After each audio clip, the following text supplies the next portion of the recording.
cawaysin wanaagsan dhammaan daawadayaasha qiimaha iyo qadarinta mudan meel kastoo aad naga daawanaysaan caalamka oo idil waa mar kale barnaamijkii xiisaha badnaa xidigaha aad uga barateen telefishinka qaranka Soomaaliyeed inuu idinkaga soo tabiyo xaruntiisa labaad magaalada London. barnaamijkan xidigaha ayaa alaaba waxa marti igu noqda fanaaniinta kala duwan dalkeena fanaaniinta aan isleenahay dadka si gaar ah ay isha uga hayaan caawana barnaamijkan waxa marti igu ah fanaanada qaaliga ah Shamso Maxamed Food oo dhanka kalena ah qof kusoo takhasusay ama aqoon yahanad baratay cilmi nafsiga. Shamso markii ugu horeysa kusoo dhaw barnaamijka xidigaha. waa mahadsantahay walaalahay aad bad u mahadsantahay wiish dhamaan adiga iyo Soomaaliya National TV-ga qaranka dhamaan ummadda Soomaaliyeed iyo TV-ga iyo dawladda Soomaaliyeedna salaam sare ayaan u gudbinayaa. aad bad u mahadsantahay si haboon ayaan kaaga qadna salaantaasi mid lamid ah ayaan adigana ku salaameynaa Shamso. runtii waxaan ogsoonahay inaad tahay gabar fanaanad ah dhan kale ah gabar aqoon yahanad Soomaaliyeed sida aan ka dhawaajiyana soo bartay cilmi nafsiga. runtii bal aan u yara kaadino dhanka aqoontaada cilmi nafsiga anagoo barnaamijka inta uu socdo kusoo qaadan doono wuxuu cilmi nafsiga yahay iyo waxa maaragtay qofka cilmigaas barto uu ku shaqeyn doono. bal maadaama uu barnaamijkan yahay barnaamijkii fanka aan jecelnahay inaan fankaaga iyo waayahaaga faneed kaga hadalno bal waxaad nooga warantaa Shamsooy fanka maadaama aan ogsoonahay inaad fanka gudaha dalkan Ingiriiska inta aad joogtay aad ku bilowday bal maxaa kugu dhaliya isleedahay fanka inaad soo gasho oo fanaan noqoto? wallaahi maxay ahayd fanka waxa igu dhaliyay horta anigoo yar oo iskuulka dhiganahay fanka waan jeclaa. Soomaaliya taa markaan joogay heesa aan qoray oo hadda aan wali qaadin baa yaa jira qaarna aan qaaday. fanka wax maaragtay ruuxa ku abuuran weeyaan hadduu ruuxa uu yahay ruux hal abuuraa ah ama maxay ahayd kaba soo qaad mararka qaarkood buug iyo qalin intaan qaato ayaan ku ooyaa erayadayda war meel iska dhigaa haddii farxad ay tahayna dee buug iyo qalinkii baa ila qaybsado. markay sidaas u bateen oo haddana uu dhacay burburkii wadankii dagaalkii sokeeye aada u xumaa haddana sidii baan qalinkii ay ugu ooyey. markaas in aan markii dhibaatadii deena dadkeeni iyo dalkeeni haysay inaan aan ogsoonaan isla sheer garayno oo dad badan ay iyagana isaaskoota loo maxay ahayd igula tacsiyaysan yihiin ayaa horta igu dhalisay inaan wadankan anoo joogo oo maxay ahayd inaan fanki soo galo. fankana inaan soo galo ma bajeedin anoo dhex taagan baan arkay. markaas waxaan lahaa heeskan bal maxay ahayd ha kala noqdo hees horudhac ah dan hadhowtu wuxuu iga ahaa wax hobby ah iga ahaa. waayo hawsha gurigeyga iyo familygeyga iyo shaqadeyda ayaa aad ii mashquul badnaa. markaas xoogaa wax markaan firaaqo helo iyo saaxiibo ayagana fiican oo fanka aan iska baranay dadna tiiba haddana igu sii dhiirigelisay. waxaan ogsoonahay sida aan la socno sideedaba fanka waa un qaybo badan yahay sidaad ka dhawaajisay yaraan ayaad aada u jeclayd fanka. iskooladii iyo waayadii Soomaaliya marka la joogay waad ka heesi jirtay dabcan oo mararka qaarkood waxaa dhici jirtay yaraanteeda aniga xataa hadaan dib u xasuusto iskoolka in mararka qaarkood xisooyinka macallimiinta ay ka nasan jireen ardada oo ay jeclaan jireen inay wax madadaalo kale u saaraan dhalinta. maadaama aad fanka jecleed sida aad ka dhawaajisay heesihii aad markaas iskoolka macallimiinta hortooda aad ka qaadi jirtay bal caawo hal iyo laba hadda ka xasuusto. horta heesaha aan aada u jeclaa xagga dumarka markii loo leexdo waxay ahaayeen Faadimo Qaasin Hilowle Allah u naxariistee iyo Kinsi Xaaji Aadan. maxay ahayd sidii Faadimo Qaasin imaawe heeskaas iyo heeska banaadiriga ayaad aada u jecleed. iyo maxay ahayd heeska kaleeto oo ay dhahayso maxay ahayd حسن إيه ما وحبت عن حمر ذيك سيد وابناي يا حبيبي ها حياتي ها هسه إيو kinsina iyadana heeska aan aad u jeclaa oo markastaba ruuxaan jeclahay markaan waayo heeska indho nuurkii laga waday ka naafoobay aragee iyadii iyo xaraga isla qaadi jiray isla qaadi jireen markastaba markastaba ruuxii aan jeclaa markaan waayo kaleeto heesahaasaan yana xasuusan jiray aada u jeclaa iskuuladan ka qaadi jiray. bal maadaama aad ka dhawaajisay in aad fanka markii dambe maadaama aad ahayd gabar soo gashay wadankan dhulaan dhulkeeda ahan joogtay fankan aan ogsoonahay markii dalka gudihiisa fankii ka jiray iyo dibaddan markaan imaanay fankii laba siyaabood ayuu kala noqday. waxaad garan kartaa culeyska uu leedahay markuu qof rabo inuu wax bilaabo. culeys intee la eg ayaad kala kulantay markaad fanka aada soo gelaysay adoo dhex taagana aada aragtay bal sidee kugu fududaatay in arrinkaas u dhaco? horta maysa jirin aniga maxay ahayd wax igu dhaho dad marka Soomaali markaan joogo fanka ma fiicno dad badan baa ka soo horjeeda inaan fanka aan galo oo maxay ahayd sabab fiican awgeed inaan wax barto inaan hooyo noqdo in waxaas markaas markaan aan halka ruux ma joogo horta ma jiro ku oranayo kanaad kala kulmay ogow dhahayo wuu yar yahay oo runtu kaaga sheegayo markaad fanka soo galaysid qaar ka oranaya allah kaalina soo gal oo malaha markaas ayada in baashaalkaas iska rabo iyo qaar runtu way jiraan ku dhahayan walaal anigu dad badan baa ii tacsiiyay markaan fanka soo galay waan ka xunahay waayo dad badan oo fanka ku jiro waxaa jiro xaasidiin qaar waxaa jira fanaaniin waaweyn oo heesahooda aan jeclayn inay dhalinyarada qaado ama maxay ahayd dhalinyarada soo kacayso ay maxay ahayd soo dhaweyso hase yeeshee iyadoo taasna ay jirto waxaa jirto tu kaleeto laakiin waa habboon tahay in fasax laga qaato maadaama adiga aada heesta leedahay inaad dhahdo Shamso heestaadan rabaa inaan qaado ma qaadi karaa fasax ahaan barmishan ahaan way soo kuma habboona in aad weydiisto fanaanka heesta lahaa inaad iska qaadiso lagama qurux badno hees qof kale uu leeyahay haddii maaragtay ay jiraan wax la dhaho maxay ahayd copyright oo kaleeto ruux mar hoytoba dhintaa mar ruux goo heesiiba ka baxay heesiis in la qaado ani waxaan u arkaa sharaf oo heeskaas ay ummad ruux u jeclaystay laakiin waa inaad ku xurmaysaa oo weydiisataa oo dhahda waan ku heestaas ayaan kaa jeclaaday ma qaadi karaa maadaama aan ahay gabar fanaanada ama wiil fanaan oo had soo baxayo aad iyo aad bay taas u fiican tahay maxay ahayd in la weydiiyaa ruuxii laakiin waxaaba dhici karto ruuxii in ruuxan telefoonkiisa haynin ilaa wadankii uu burburay meel iskala xiriiro oo wasaarad warfaafin ma jirto ma jirin hadda waa jirtaa ma jirin waqtigaas markaas waxaa ruuxii markuu ku shororo waxaa laga yaabaa ruuxan heeska ninkii kow iska lahaa kan dib ka qaaday inuu uga qurux badan yahay hadda kaba soo qaado westernka heesihii kontomadii la qaadahayay ee 1918 ee hadda dib loo soo cusboonaysay of course waxaa weeyaan waxaa iskale nimankii lagu hormaqlay ayaa heeskaas iskale oo cid ka qaadi karta ma in horta dadkaas ruuxa u aqoonin baab laga yaabaa laakiin ruuxan in markuu soo cusboonaysiyo waa la casriyay ruuxii la xasuusto ya ilaa aad u qurux badan laakiin dabcan waa meesha way ku jirtaa in maaragtay la weydiiyo fasax la-aan ma soconayso bal aan usoo noqono dhankaaga iyo waayadaada fanka ahayd dhanka kale waxaa tahay gabar heesaha qaarkood adiga nafsad ahaan baad qortaa oo abwaanad baad tahay bal heesihii ugu horeeyay aada qortay aad dhahda qalinka waxaan u malaynayaa inay tahay heeso ka turjumayo wadanka dareenka aada u qabto xiisaha u qabto maxaa kamid ah heesahaas heesaha oo maxay ahayd aan wadanka aan u qoray aan hadda heeskan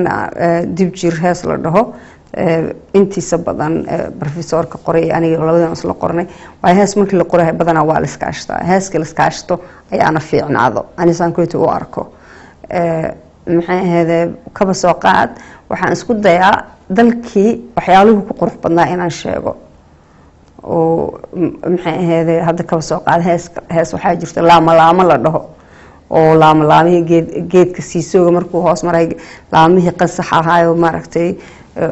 geedihii dhulka dooga lahaa marka baabuurka hoos marayo kale aad ka leexanaysid laanta inay kugu dhacdo kale marka qaarkood baska markaan saaranahay geed talaal u dhow ama kugu dhacaabaan dhaha waxaan iloobaaba inaan maxay ahayd geedka baska dhan uu dadan yahay markaas heeso badan oo culture-ka aan oga hadlo dhaqan ahaan waa dhaqankayga anigu aad baan ugu ahay proud aad baan ugu farxaa inaan Soomaaliyeed ahay dharkii Soomaaliyeed aan xirto maxay ahayd wax aad u qurux badan aad markaas inaan ereyadayda inay soo galaan ereyo dhaqankii ka turjumaya si maxay ahayd jeelka naga dambeeyo ay nooga dhaxlaan markaas hadda hees oo kama dhahay ee jirto in maxay ahayd ku ciyaaraan aada anigu kuwa iga yaryar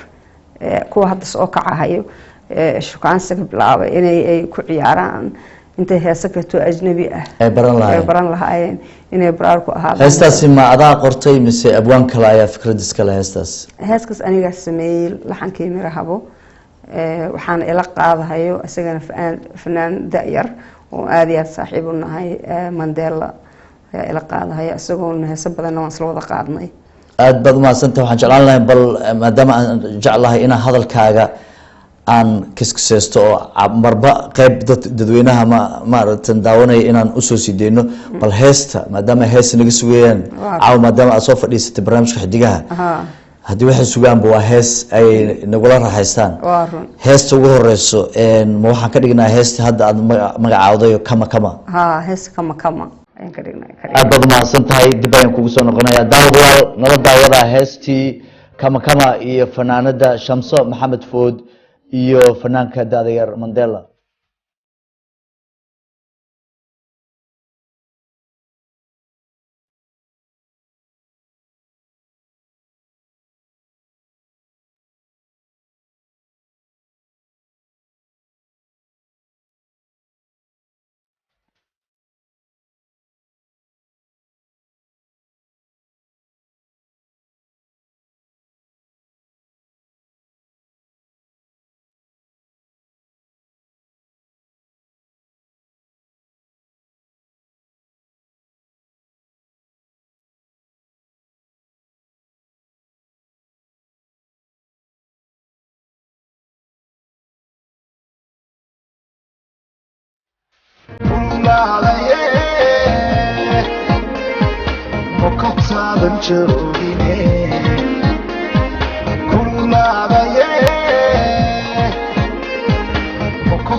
Kashkiya labta ay soo saar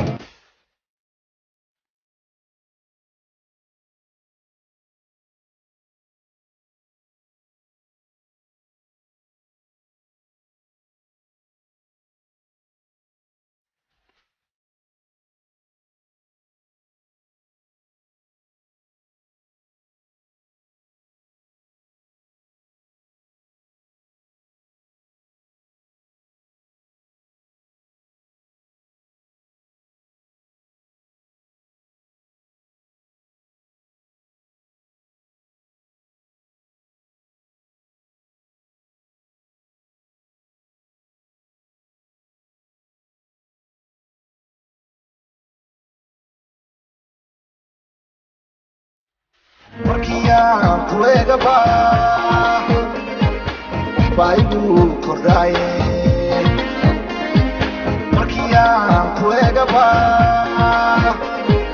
waxbaygu kordhaye roobkaagan kala xiran kaagay keente roobkaagan kala xiran kaagay keente kama kalay huno kashkiya labta ay soo saar kama kalay huno kashkiya labta ay soo saar kama kalay huno kashkiya labta ay soo saar kama kalay huno kashkiya labta ay soo saar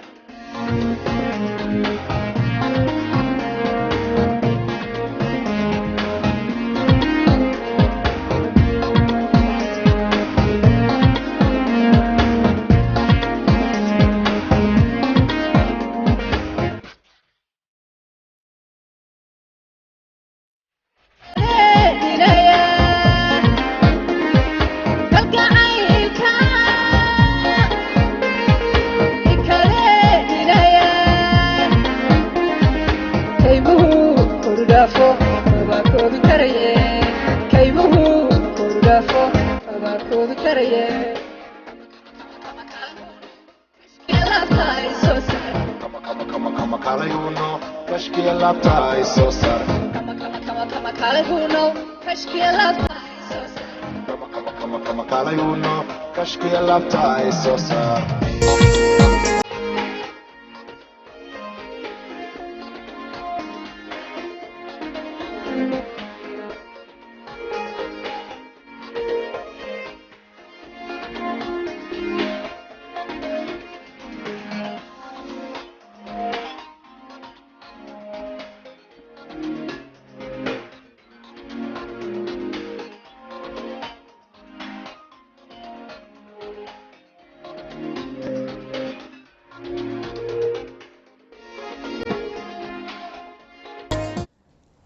aad baad u mahadsan tahay waxaan u malaynayaa heestaasi in ay daawadayaasha si aad iyo aad uga heleen bal markaan heestaas ka soo noqono heestaasi waxaan u malaynayaa qaabka iyo sida jaanta aad si kula dheelaysaan labadiinaba in dhalinyarada hadda soo koreyso ay ka heli doonaan ayagana ay ku dayan doonaan sida dhaqankeena baaxadda uu leeyahay in aanan u baahneenba inaan heesaha ajaanibta isku mashquulino tan inay ku mashquulaan aad baan kaaga mahad celinayaa fikirkaas wanaagsan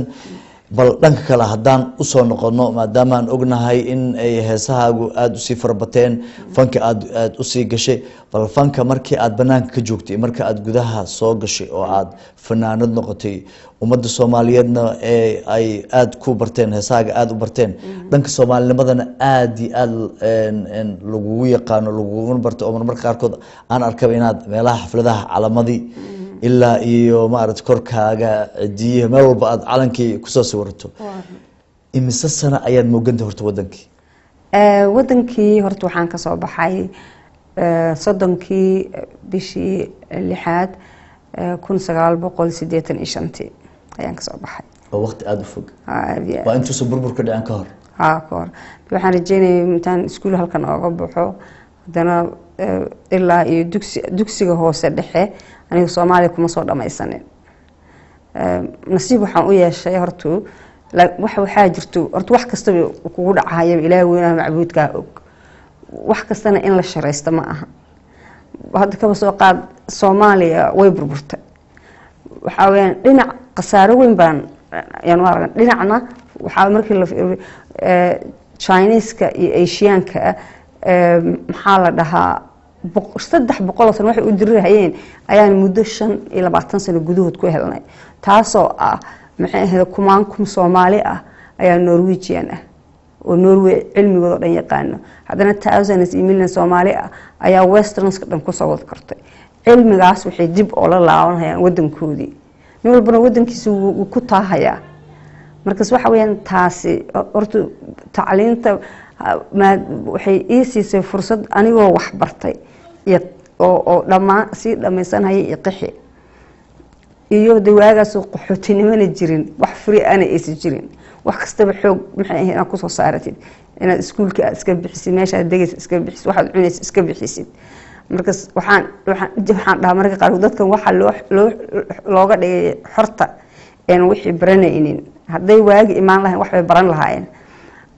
kaba soo qaad systemka Mareykanka markaad aragtid oo kale Soomaalida aad iyo aad wax u baratay u shaqeysataa hadda isbitaalada markaad badanaa aad tagtid waxaad arkaysaa wiilal iyo gabdho dhaqaatiir nurse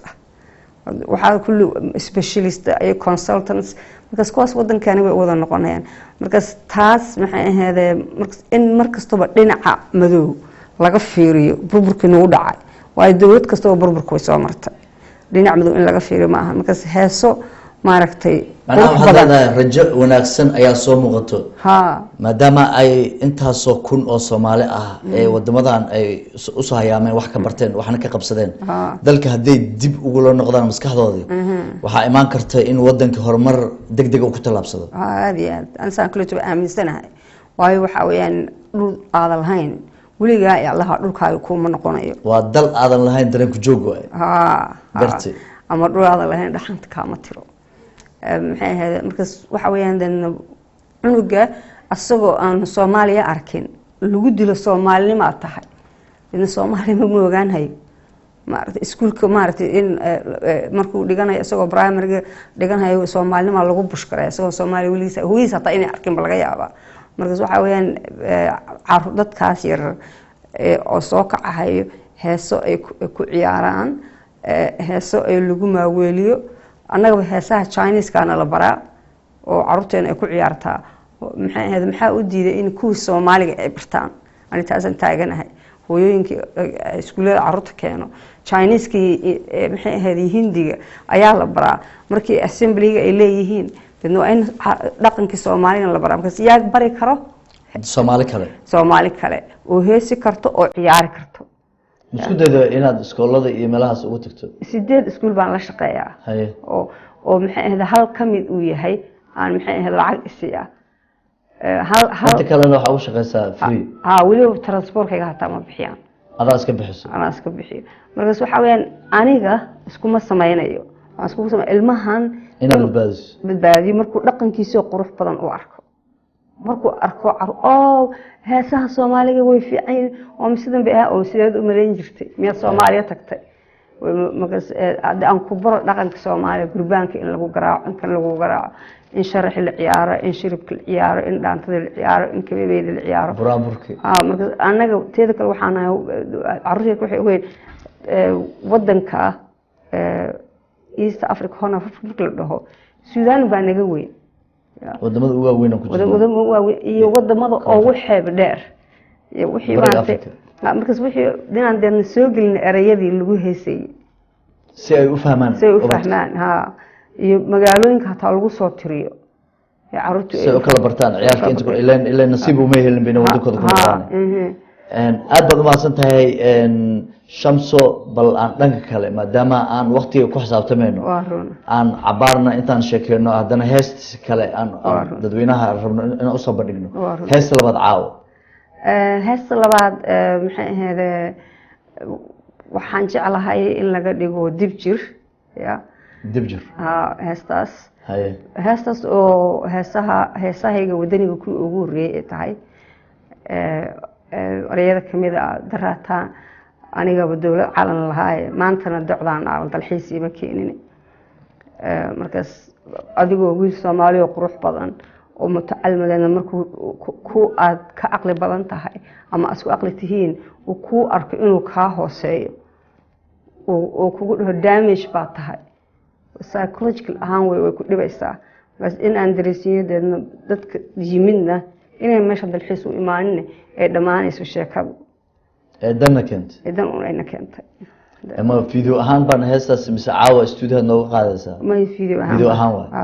aad baad mahadsan tahay waxaan jeclaan lahayn inaad nala daawataan heestii dibjir iyo fanaanada Shamso Maxamed Food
aad bay u mahadsan tahay fanaanada Shamsi Maxamed Food iyo heestaas wacnayd dib jir aan u maleynayo inaad dib ugu soo xasuusteen dalkii iyo qiimaha uu leeyahay dalka Soomaaliya mar walbana waxaan ogsoonahay in ummad xiiseynayaan inay dalkooda dib ugu laabtaan. Shamso, bal aan dhanka kale u soo noqono maadaama aan ogahay in aad cilmi nafsiga aad wax ka baratay. waxaan u maleynayaa cilmi nafsigu dadka waxay isweydiinayaan waa maxay cilmi nafsi, sidee loogu shaqeyn karaa, maxay tahay shaqada uu qabanayo qofka cilmi nafsiga uu soo barto. caawa maadaama ay yahay barnaamijkan barnaamij faneed, bal dhankaasi maadaama aqoon-yahanada aad tahay, fanaanadna aad tahay, bal haddaan kaga faa'iidaysano haddaad noo fasirto waa maxay. wallaahi cilmi nafsigu maxay ahaydee maadaama ay erayada la isticmaalo ay u badan yihiin markii aan baranaynay erayo af ajnabi ay ahaayeen. cilmi nafsigu waxa weeyaan ruuxa bini'aadmiga ah xag nafsiyan ahaan kaba soo qaad ruuxa waxa la dhaho maxay ahayd hilow. cunug baa hadda cunugaagii baad u kaxaynaysaa la geynayaa boarding school la geynayaa. cunugii wuxuu u hiloobay hooyadiis canjeerada dubaysay, guriga caruurtu la sheekaysanayay wuu ooyahayaa. markaas cunugaas markuu ooyo dadka bilow-aadmiga isku tabar ma aha. cunug waxaa laga yaabaa in waxbarashadiisa dhaawac weyn ay gaarsiiso. markaas wuxuu u baahan yahay ruux la hadla xag nafsiyan cunuga waxa meesha keenay waxay tahay. wixiina inaysan ahayn wax maaragtay joogto u noqonayo ay tahay wax gaaban lala sheekaysto. haye ruux baa maxay ahaydee waxaa haysto maxay ahayd xiriir aad iyo aad xun uu garan laayahay. intuu u keenayo xiriirkaas iyo intuu u keenayo xiriirka la-aantiis deedna markii la miisaamo deedna ruux inuu la taliyo waxaa weeyaan laba ruux oo maxay ahayd adiga ruuxii dhibanaha ahaa ayaa u sheeganayo ruuxii cilmi nafsiga bartay dhibaatadiisii. haddana waxaa weeyaan adna sidii kula quman oo wax lagugu soo baray ayaad oo ku habboon baad u sheegaysaa. waa laba ruuxoo isdhaafsanhayo. teeda kale wuxuu oga fiican yahay laba maxay ahayd meesha kulankaas waa saacad ama 50 daqiiqo. wixii dhexdiina maray cid ogaan karta ma lahan. waxa uu ka sheekeyn karaa qofka waxaa la rabaa inuu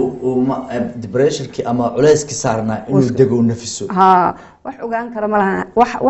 waxa kaliya oo la ogaan karaa haddii ruuxii uu dhaho dad baan soo dilahayaa ama dad baan dilayay ama dad baan qarxiyay wax dhibaato u keenahayay dad badan. markaas ayadaa deedna way go-aankaas adigoo u sheegahaya marka ugu horeysaba. markaas waxaa weeye xiriir ka dhexeeya labadii ruux. minaa qof uu aamino uu sheekeeyo oo dhibkiis waxa daawo ahna u sheego. saas ayaa cilmi nafsiga la dhahay. maaragtay waxa soo bartay shaqadaada waa saas inaad qofka la hadasho. ruux lala hadlo. qofka aad la hadasho oo aad u sheegto waxa oo u fiican iyo wuxuu ku daawoobi karo iyo siday tahay. wuxuu rabana kuu sheegto. adna aad si fiican uga dhageysatid. aad baad u mahadsan tahay Shamso, maadaama aan waqtiga ku xisaabtamayno aan ognahay in dhankaasu ahaa dhankii shaqadaada goonida ah oo fanka ka baxsan, balse aan caawa jeclaystay in aan dadka hal dhinac ayay ku yaqaanaan dhankaaga kalena aan baro. maadaama aad isbitaalada qaarkood ka shaqeyso sida aan ogsoonahay dhowr isbitaalood oo caan ah oo dalkan Ingiriis ku yaal gaar magaalada London inaad kool gasho ayaa igu maqaalo ah. bal aan ka soo noqono bal heesa saddexaad caawa dadweynaha caawa aad ugu tala gashay. heesa saddexaad waxaa la dhahaa ubadka oo waxaa loo sameeyey caruurta. sidaan hore ugu sheegay in ubadkii markastaba aan dhinaca madow aan dhibaatada la sheegin inay ubadka ay yihiin waxa ugu qaalisan nafsada kaba soo qaad dadka waalidka ama mujtamaco dhanbo inay yihiin mustaqbalkii maxay ahayd dal kastaba la joogo inay mustaqbalkii yihiin. markaaskan waxaa la dhahaa maxay ahayd caruurtu waa maxay ahayd ubax ubadka loo qaaday waxaa sameeyay abwaan la dhaho caynbacayn oo cariga Kenya ku nool wadanka Nairobi laxankan waxaa saaray abwaan kaleeto oo abwaan yar ah oo la dhaho Cadaawe oo maxay ahayd asagana abwaanada yararka aad iyo aad marba wixii dhacayo la socdo uu yahay oo ku nool dalka Ingiriiska dalka Ingiriiska gaar ahaan magaalada London aad baad u mahadsan tahay daawadayaal waxaan jeclaan lahayn inaad nala daawataan heestii ubadka iyo fanaanada Shamsa Maxamed Food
يا سلام يا سلام ubadku waa amaanay ka ilaasho darayada runtii waa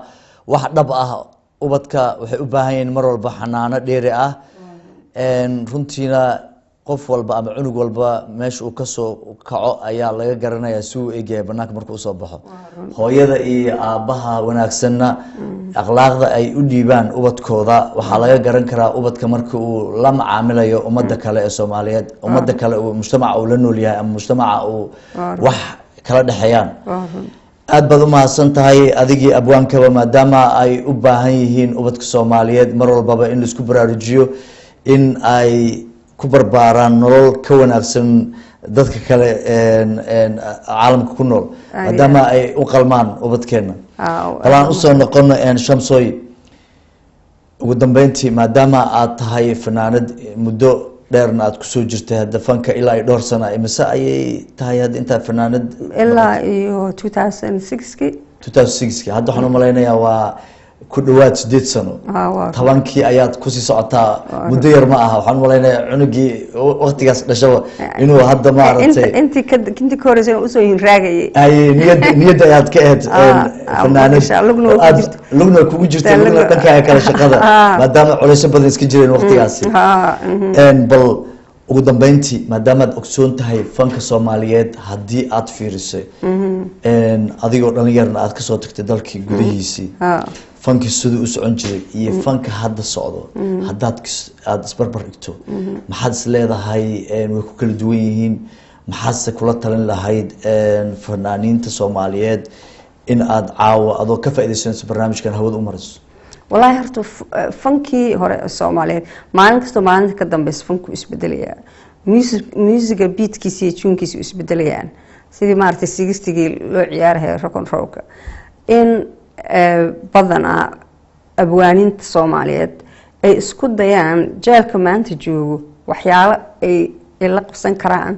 إنه أسميان لين يرى سيلو بس وجيتو يا وهسا هسا كله فاقن ama jacayl ama ciyaarka baashalaha aad ku leefaqan dhaqankii si loogu soo jiito dhaqamada kale ay qaadanayaan ma ahan shardi ma aha dhaqan kala baro laakiin kaagi markastoo number 1 ha ku ahaado intaasan aaminsanahay dhalinyarada Soomaaliyeed hadii waxay ku dhahaan African beat hana loo shido hadii Somalian beat waliga ali ma dhageysteen baan ku yiri ya maxay haysatay baabro sitay baaba ma aragtay beat fiican intii la saaro African beat waa African beat Somalian beat ku jirta u sameeyno wadkeen seen u dhageysanba aan isugu mashquulin heesaha qalad idan DJ African beat Easter African beat waa bal dhageysiyaba heeso Jamaican cid kasto oo dhan ba iskale maxay ahayd music American African beat biklu waa African beat ma buxume laakiin beatkaas annagan aan ku darsanay Afrikaanki baan nahay in ay u sameeyaan musician-kana in wadan sidoo kale to أنا واحد جعل musician سيد musician Soomaali isku caawisan jiray inay iscaawisadaan ninkasta uu qolkiisa isku soo xirin ilaan maskax kaliya laba maskax oo la isku darsaa ka fiican markaas aan hadda kuleeto waxay ila tahay waxyaalo badan baa soo kordhay technology baa soo kordhay oo casri hase yeeshee baan ka dadka aad baan uga dambeynaa caruurteena inay music ay dhageysanayaan bay u badan yihiin markaas aan tanjiifka ka kacno African beat Somalian beat inay ku jirto yaan kuleeto aan ka codsan lahaa maxay ahayd abwaanada malaynayaa inaad dhawaan soo wado heesaas qaar kamid ah aan arkay sida dheeleysidba inay la jaan qaadayso heesaha Afrikaanka ah sida hadda ka dhawaajisay ay u dheelaan ciyaaraha fiidiyoyaasha qaar kamid baan daawaday sida Afrikaanka caadiga maadaama anaga xataa Afrikaan nahay oo aan ka duwaneyn Afrika balse heeseena laxan gooni ay leeyihiin marka la qaadayo laakiin number 1 ba maxay ayaan soo qaadanay markii Suudaan la aaday markaas la aaday waxa riwaayad aamusanayada dhamar drums ah ayaa la sameeyay oo adduunka lagu wada waxaysmay tii wali way nagu jirtaa daanahay Soomaali marka isku duubni iyo wada shaqeyn aad u balaaran bay u baahan aad iyo samir in la isku samro oo la wada shaqeeyo labada ruux difference baa jirta in difference meesha laga bixiyo oo shaqada maxay ahayd ay number 1 noqoto si wax fiican loo soo saaro aad bad u mahadsan tahay maxaad kale ku darleed maadaama barnaamijkeenu gabagabaya heesta ugu dambayso aad caaw ugu talagashay daawadayaasha inay nagula raaxaystaan waa maxay gabar ugu baanahay gartay badanaa ma aragtay gabdhaha ugubka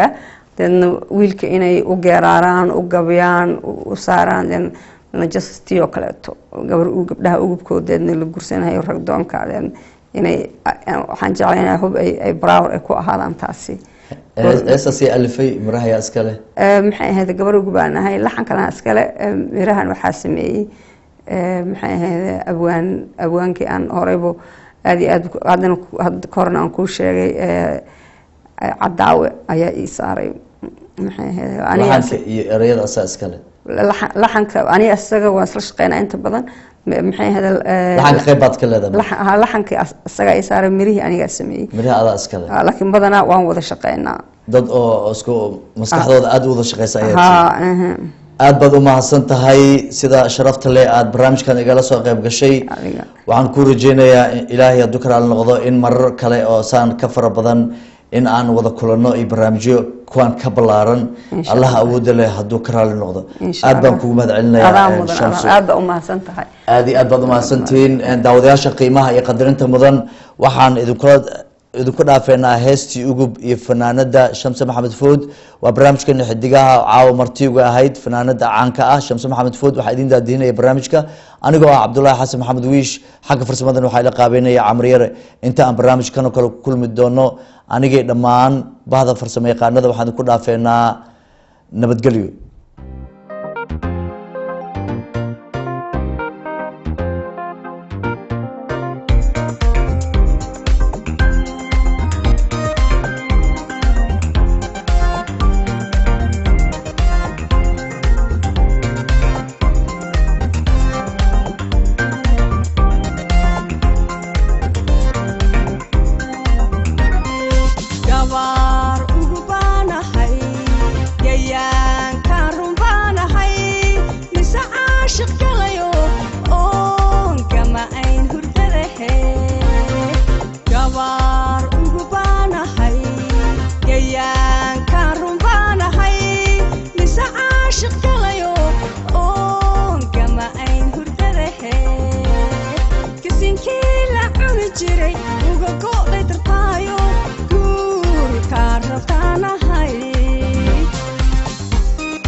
see